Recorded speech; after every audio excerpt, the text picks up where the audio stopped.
পৃথিবীতে একজন মানুষই শুধু জানতেন যে তিনি পৃথিবীতে কতদিন বাঁচবেন, সেটা হচ্ছে সাইয়েদনা আদম আলাইহিস সালাম। ওনাকে বলে দেওয়া হয়েছিল উমরুকা আলফু সানা, তুমি পৃথিবীতে বাঁচবে 1000 বছর।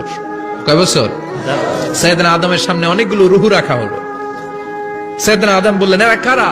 আল্লাহ বললেন, এরা হচ্ছে নাসালুক, তোমার বংশধর, পৃথিবীতে তোমার পরে এরা পৃথিবীতে আসবে। সাইয়েদনা আদম বললেন, আল্লাহ ওই যে একটা রূহ দেখা যায়, এটার নাম কি? আল্লাহ বললেন, হাযা ইবনুকা দাউদ, এটা তোমার ছেলে দাউদ, সে দুনিয়াতে নবী হয়ে আসবে, তার ছেলে সুলাইমানও নবী হয়ে আসবে। সাইয়েদনা আদম বললেন, মাবুদ, আমার ছেলে দাউদের কত বছর হায়াত আপনি দিয়েছেন? আল্লাহ বললেন, 40 সানা, মাত্র 40 বছর, 4 ইয়ার্স, 40 বছর তোমার ছেলেটা বাঁচবে।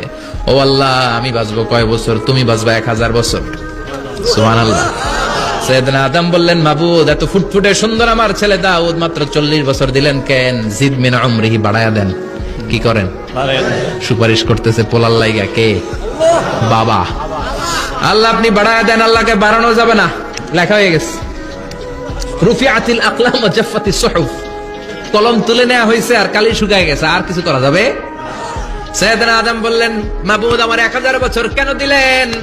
আমার এই সুন্দর ফুটফুটে ছেলেটারে মাত্র শুধুমাত্র 40 বছর কেন দিলেন? ও মাবুদ, আমার 1000 বছরের দরকার নাই, আমার 1000 বছর থেকে 60 বছর আমি আমার ছেলেরে দিয়ে দিলাম। দাউদ আলাইহিস সালাম বাঁচবে 40 বছর, তো বাপ আদম যদি আরো 60 দেয়, 40 আর 60 মিলে কত হয়? 100। ভালো হিসাব বোঝে, 100। আর আদম আলাইহিস সালাম পেয়েছিলেন 1000 বছর, 60 কমে গেলে রইল কত? 940 বছর পৃথিবীতে থাকার পরে মালাকুল মাউত চলে এসেছে। কারণ এটা on time, the death will come on time, it never late, কখনো দেরি হয় না।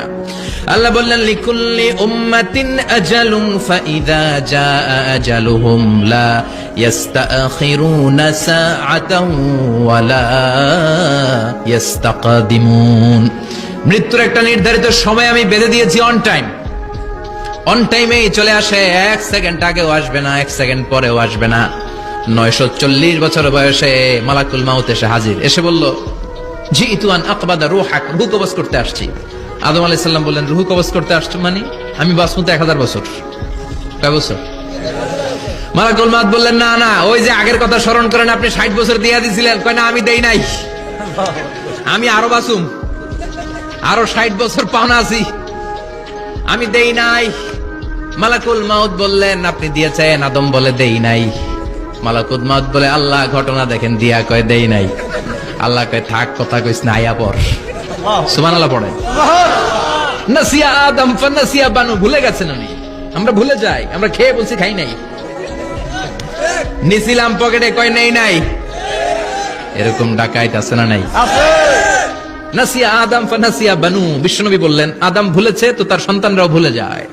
জাহাদা আদম ফাজাহাদাত যুররিয়াতু, আদম অস্বীকার করেছে, তার সন্তানরাও অস্বীকার করে। সেদিন থেকে আল কিতাব ওয়া শুহুদ, মানে লিখে রাখার সিস্টেম আর সাক্ষীর সিস্টেম চালু হয়েছে।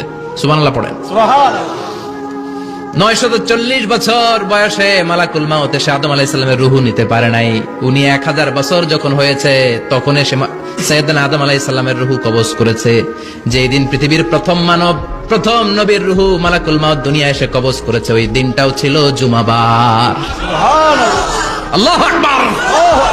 আবার বিশ্বনবী বললেন, লা তাকুমুস সাআহ ইল্লা ফি ইয়াউমিল জুমআহ ইযা যুলজিলাতিল আরদু জিলজালাহা ওয়া আখরাজাতিল আরদু আসকালাহা ইযা রুজ্জাতিল আরদু রাজ্জান ওয়া বুসাতিল জিবালু বাসসা।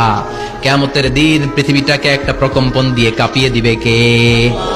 মারাত্মক একটা ঝাঁকুনি দিবে আল্লাহ, পুরো পৃথিবীটা কেঁপে ভেঙে চুরে খান খান হয়ে যাবে। এই ঝাঁকুনি আর আর্থকোয়েক, ভূমিকম্প এর ঘটনাটা যেদিন ঘটবে, ওই দিনটাও হচ্ছে জুমার।